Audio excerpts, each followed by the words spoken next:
नमस्कार, राज की बात में आपका स्वागत है। आखिरकार देवेंद्र फडणवीस ने अपना बदला ले लिया। जिस तरीके से उद्धव ठाकरे ने चुनाव के बाद भारतीय जनता पार्टी को और खासकर फडणवीस को धोखा दिया था, उसका बदला फडणवीस ने उद्धव ठाकरे से ऐसे लिया है कि अब उनके सामने न कुर्सी रहेगी और न ही पार्टी। अब उद्धव ठाकरे के पास एक ही विकल्प बचा है, या तो वो पार्टी को बचा लें और राजनीति से पूरी तरह से संन्यास ले लें। क्योंकि अगर राजनीति में रहते हुए वो पार्टी बचाने की कोशिश भी करते हैं तो नाकाम हो जाएंगे। सरकार तो उनकी बचनी ही नहीं है और पार्टी भी दो धड़ों में बट गई है। जिस तरीके से उद्धव ठाकरे ने 2.5 साल से ज़्यादा समय तक हिंदुत्व के विरोधी राजनीति की है, उसका नतीजा अब सामने आ गया है और अब ठाकरे आंकड़ों के खेल में पूरी तरह से फेल हो गए हैं।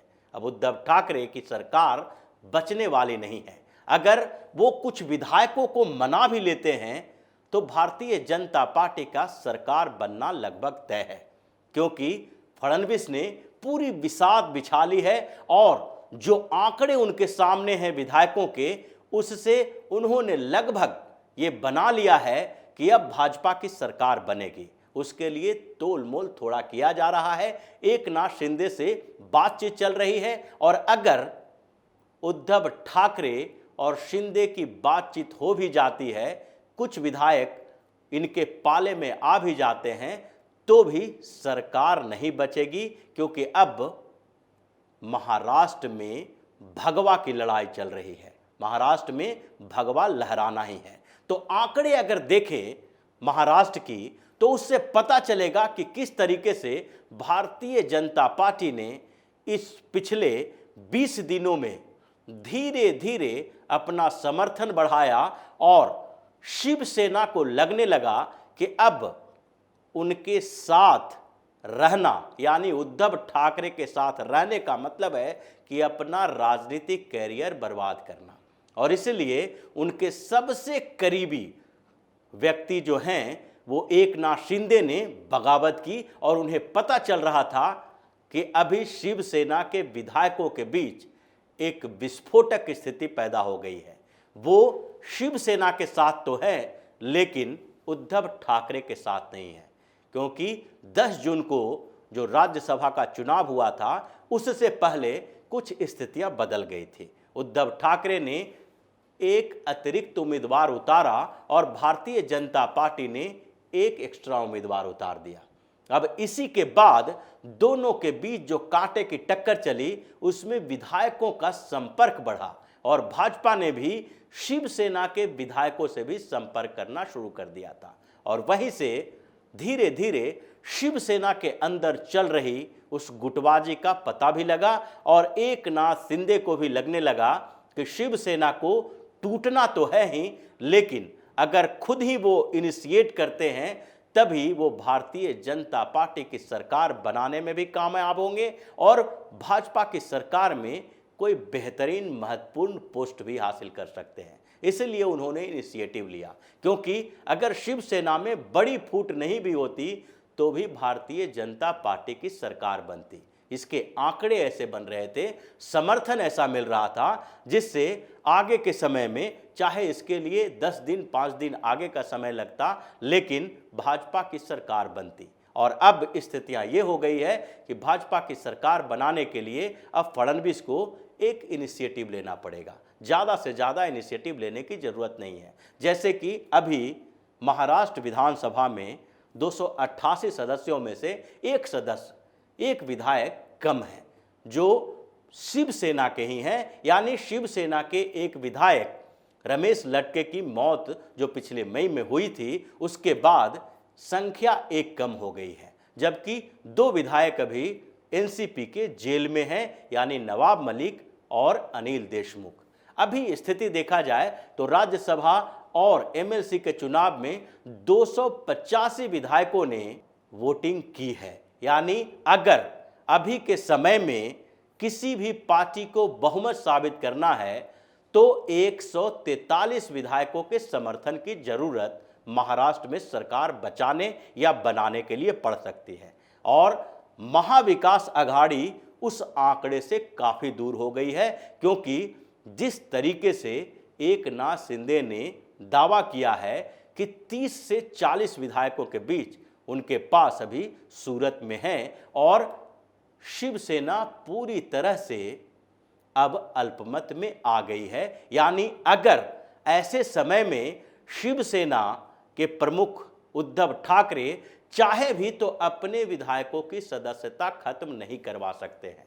इस्तीफा देने की बात तो दूर की है, क्योंकि अभी शिवसेना के अंदर जो 2 फाड़ हुए हैं उसमें शिंदे के पास 2/3 विधायक हैं, जबकि उद्धव ठाकरे के पास 1/3 विधायक भी नहीं है। और ऐसे में अगर पार्टी टूटती भी है तो शिंदे के ऊपर दल बदल निरोधक कानून लागू नहीं हो सकता है, क्योंकि शिवसेना के पास अभी 55 विधायक हैं और 55 में से 40 विधायक के करीब शिंदे के संपर्क में हैं। अभी भी उद्धव ठाकरे के साथ भी जो कुछ विधायक हैं उसमें भी आपस में फूट पड़ी हुई है। वो विधायक भी पूरी तरह से ठाकरे के साथ नहीं है और जब भी पार्टी टूटेगी तो उसमें से भी कुछ विधायक एकनाथ शिंदे के साथ चले जाएंगे। और अभी जो तरीका चल रहा है महाराष्ट्र में, उससे यही लगता है कि शिवसेना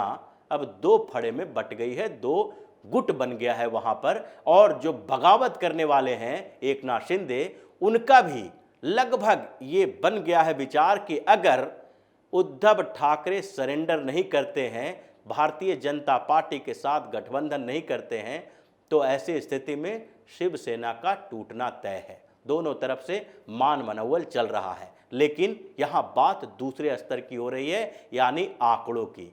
जो 143 विधायकों के समर्थन की जरूरत किसी को सरकार बनाने के लिए है, उसमें से भारतीय जनता पार्टी का आंकड़ा देखते हैं। भारतीय जनता पार्टी ने राज्यसभा चुनाव से लेकर एमएलसी के चुनाव तक अपने समर्थन को बढ़ाया है। अगर वहां पर समीकरणों की बात करें तो अभी 55 विधायक शिवसेना के हैं, जिसमें से 40 के करीब विधायक बागी हो चुके हैं। दूसरे तरफ एनसीपी के सामने दूसरी संकट आ गई है, जिसमें से एनसीपी के 53 विधायक हैं, जिसमें से 2 विधायक जेल के अंदर हैं। दूसरी तरफ कांग्रेस के 44 विधायक हैं। लेकिन इन सारे विधायकों को अगर मिला दिया जाए तो भी निर्दलीय और छोटी पार्टियों के विधायक जो इन लोगों के समर्थन में थे, वहां पर भारी बिखराव देखने को मिल रहा है। भारतीय जनता पार्टी ने जिस तरीके से राज्यसभा से विधान परिषद के चुनाव तक अपना समर्थन बढ़ाया है, उसी से इस बात का संकेत मिल रहा था कि अब महाराष्ट्र में सरकार नहीं बचेगी उद्धव ठाकरे की। और उद्धव ठाकरे की पार्टी में अगर बिखराव नहीं हो तो भी स्थितियां इनके प्रतिकूल जा रही थी। कुछ विधायकों की जरूरत ही भारतीय जनता पार्टी को थी, क्योंकि राज्यसभा के चुनाव में भारतीय जनता पार्टी को 123 विधायकों का समर्थन मिला था और जब विधान परिषद का चुनाव हुआ तो उसमें भारतीय जनता पार्टी को 133 विधायकों का समर्थन मिला। यानी कि भाजपा के पास अभी 106 विधायक हैं और निर्दलीय छोटी पार्टियां, और इन दोनों पार्टियों की बात कर रहे हैं कांग्रेस और शिवसेना की, इनके भी कुछ विधायकों ने क्रॉस वोटिंग जो की थी, उन सबको मिला दिया जाए तो भारतीय जनता पार्टी के पास 27 विधायक अतिरिक्त थे। यानी 133 विधायक भाजपा के पास हो गए थे और अब उसे उद्धव ठाकरे की सरकार को गिराने के लिए केवल 13 विधायकों की जरूरत थी और 13 विधायक पहले से ही संपर्क में आ गए थे। इसीलिए एमएलसी चुनाव से पहले ही भारतीय जनता पार्टी का नेतृत्व जो है महाराष्ट्र में, उस तरफ से बोला जाना लगा था कि अब एमएलसी चुनाव के परिणाम आने के बाद उद्धव ठाकरे को इस्तीफा देना पड़ेगा, क्योंकि उनके पास आंकड़े पहले से ही मौजूद थे। और जब एमएलसी चुनाव का रिजल्ट सामने आया तो उसी समय शिवसेना के नेताओं को ऐसा लगने लगा कि अब उद्धव ठाकरे के साथ रहने में उनका कोई भविष्य नहीं है और इसलिए एकनाथ शिंदे ने बगावत की, उनको इतने विधायकों का समर्थन मिला। लेकिन दूसरी तरफ अगर भारतीय जनता पार्टी की बात करें तो 133 विधायकों के बाद जो समर्थन उन्हें मिल रहा था वो छोटी पार्टियों और निर्दलियों के कुछ और विधायकों के साथ था, और कांग्रेस के भी विधायक उनके साथ थे जो टूटने के लिए तैयार था। दूसरी तरफ शिवसेना के तो कई विधायक नाराज थे। अगर शिंदे ने इनिशिएटिव नहीं लिया होता और बगावत नहीं की होती तो भी शिवसेना के 10 से 15 विधायक भारतीय जनता पार्टी के साथ खड़े थे, जिनके साथ लाकर भारतीय जनता पार्टी अगले कुछ दिनों में अविश्वास प्रस्ताव लाती और अविश्वास प्रस्ताव लाने के बाद उद्धव ठाकरे को सीएम की कुर्सी से बेदखल कर देती। लेकिन स्थितियां पहले ही बदल गई और अब उद्धव ठाकरे के सामने एक ही रास्ता बचा है कि वो राजनीति से संन्यास ले लें और आदित्य ठाकरे के हाथों में पार्टी की कमान दे और फिर से पार्टी को बचाने की कोशिश करें। तो इसी तरह की खबरों के साथ फिर से हाजिर होंगे। तब तक के लिए बने रहिए हमारे साथ और देते रहिए हमें सहयोग, ताकि इसी तरह की खबर हम आपके लिए लाते रहें। धन्यवाद।